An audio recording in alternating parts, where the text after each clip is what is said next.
खौफनाक teddy bear एक अजीब सा उपहार। आरव को जन्मदिन पर ढेर सारे गिफ्ट मिले, लेकिन उसे सबसे ज्यादा पसंद आया एक पुराना टेडी बियर।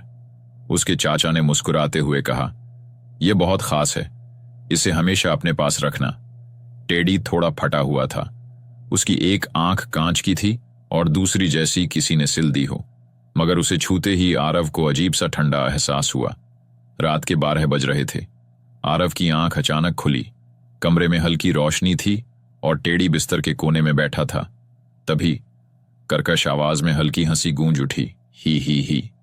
आरव की सांसें थम गईं। उसने इधर उधर देखा, लेकिन कोई नहीं था। क्या यह सपना था? अगली रात टेडी आरव के बिस्तर के दूसरी ओर बैठा मिला, जबकि उसने उसे टेबल पर रखा था। उसकी बंद आंख अब खुली हुई थी। फिर एक रात बिस्तर के पास किसी के चलने की आवाज आई। आरव ने धीरे से चादर हटाई और देखा, टेडी बियर अब उसकी ओर घूमा हुआ था। डर के मारे आरव ने टेडी को उठाकर खिड़की से बाहर फेंक दिया, लेकिन जब वह सुबह उठा तो टेडी फिर बिस्तर पर रखा था। अब उसे समझ आ गया कि कुछ तो गड़बड़ है। उसने अपनी दादी से पूछा। दादी की आंखें चौड़ी हो गईं। बेटा, ये टेडी तुम्हारे चाचा को बचपन में मिला था, लेकिन उसके बाद वो कभी वैसे नहीं रहे। आरव को लगा जैसे उसकी रगों में बर्फ दौड़ गई हो। आरव ने टेडी को जलाने का फैसला किया।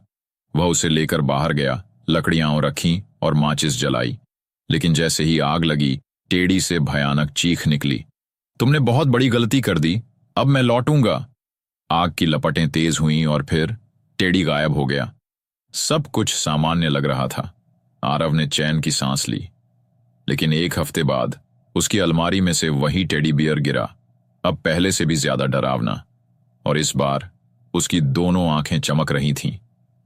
ही।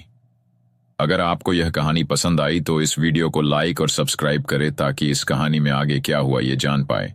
आपका एक सब्सक्राइब मोटिवेशन देगा और नई कहानी के लिए प्रेरित करेगा। आपका दिन शुभ रहे। धन्यवाद।